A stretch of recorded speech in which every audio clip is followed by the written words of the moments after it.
Hello everyone. Today we learn orthographic projection of solids and square prism resting on corner and axis is inclined to both the planes. So this example we'll see. So this is the given question. A square prism 35 millimeter sides of base. So this is 35 sides of base and axis 60 millimeter axis length. So this is 60 millimeter axis length. Rest on HP on one of its corners of the base. So this A1 dash. So this is the corner we'll consider as a resting corner.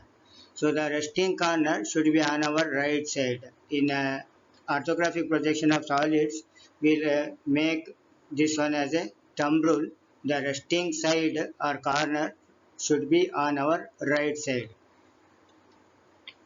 such that the two base edges containing the corner on which it rests make equal inclinations with HP. So this edge, so the edge A1 B1 and A1 D1 should be make equal inclinations with SP. So it should be 45 degree and 45 degree here. So this is 45 degree angle and this one is a 45 degree angle. Draw the projections of the prism when the axis of the prism is inclined to HP at 40 degree. So this is the axis of the prism OO1. So OO1 axis is this one, that is behind BB1. So BB1 is the visible edge. So observer is here. So OO1 is behind that. So this is the axis is inclined to HP at 40 degree and to VP at 30 degree. So here this is the OO1. So here that is inclined to VP at 30 degree. Since it is inclined to both the planes, so here in the top view, the axis of the length of the axis will change as that's why here we need to draw a locus. Then we'll draw a final front view. How it looks the when the axis is inclined to both the planes. So let's see the construction. So initially we assume the square prism is resting on one of its base on HP. Then for the this is the top view. For the top view here it is the observer. So and you see from the top. So this is the top face you can see when it is resting on its corner. Then here for the front views. So here it is the observer. So here observer and for here it is the observer. So you can see C1 the vertical edge and B1 A1 vertical edge, D1 is behind the BB1. Okay, so we'll construct this. After this is the step 1, is the step 2. Then axis is inclined to HP at 40 degree. The same sketch you rotate for 40 degree inclination. So here, so this is 60 AA1. Arbitrarily select one line, one point on the XY line. So make it as a A1. So this is 60 length and draw for 40 degree inclination. And measure A1 to C1. So A1 to C1. So here it should be 50 degree inclination.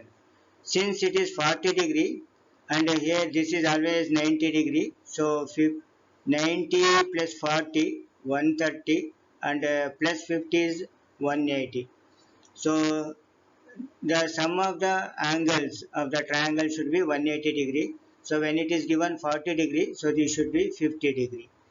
And you draw this line. So once you get the location of C dash and A dash or any 2 points, you can locate this point. So measure from C1 to C, that is 60, C1 to C 60 radius, cut the arc.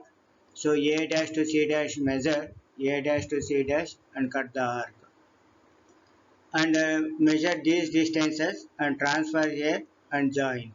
So this sketch should be replica of this, but it is inclined to HP at 40 degree. So after drawing this, so observer position is here. So this is the top view for that. So when you draw a vertical projectors from all the points and draw a horizontal projectors from all the points. So mark the intersection points A, B, C, D. So A is here. So A is here. B. So B is here. So C. So C is from here. D and D is from here. Similarly, A1, B1, C1, D1. Mark it. So when you see from the top, so this is the top face. Square face is up here. So A, B, C, D. Make it visible line style or thick lines. And boundary of the sketch B B1, B1 C1, C1 D1, D1 D. Make it visible. And C C1 is the topmost edge. C C1 make it visible. And this face is not visible from the top view. So remaining two edges A1 D1, A1 B1 make it hidden line style. That is dashed line style. So here the axis length is 45.96 mm, but the true length of the axis is 60 millimeter. So here dimension has been changed. That's why we need to draw a locus. So as already we have explained many times how to draw a locus. So again we'll see.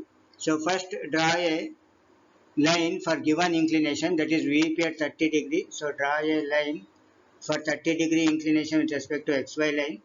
Arbitrarily select one point and name it as a O. Then the true length of the axis is 60 mm. From O 60 mm you cut the arc. Then uh, draw a locus from the intersection of the 30-degree line and the arc. From that intersection point, draw a locus. On that locus, you take a radius equal to 45.96 mm. From O as a center, 45.96 mm, cut the arc. So after drawing this, so once you get the location of O1, with the help of compass, you can measure all other distances like O to D. O to D you cut the arc. So O1 to D, O1 to D you cut the arc. You will get the location of D. Similarly, you mark all other points or find the location of all other points and name it. Then same thing, like if here it is a visible edges, here also make it visible edges. Now this sketch is the exact replica of this, but this is for incline to VP at 41 degree. So beta angle is the how the apparent angle, how it appears. Then once you draw this, then draw a vertical projectors from all the points and horizontal projectors from here also, from the previous front view, and name the intersection points like A, and here it is A. So that is A dash in the front view, B and B, so that is the B dash in the front view. So like that you mark all the points. Now here how to decide the visible edges and hidden edges. So observer position is here to decide in the front view. So A1, B1, C1, D1 is the nearest face to the observer. So here A1, B1, C1, D1 make it visible.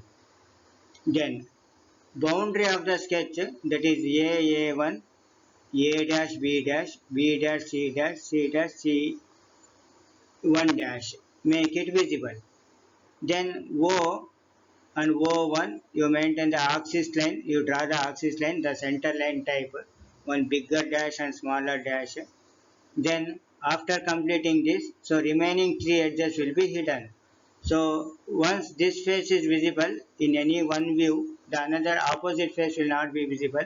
So A dash to D dash, D dash to C dash will be hidden hairstyle, and these three edges are mutually perpendicular to each other. So these three edges will make it hidden edges. Again D1 is behind that solid, so that is hidden. And here also C dash to B dash, B1 dash to A1 dash, and B1 dash to B. So these three edges are mutually perpendicular visible edges. Okay, complete this. Thank you very much.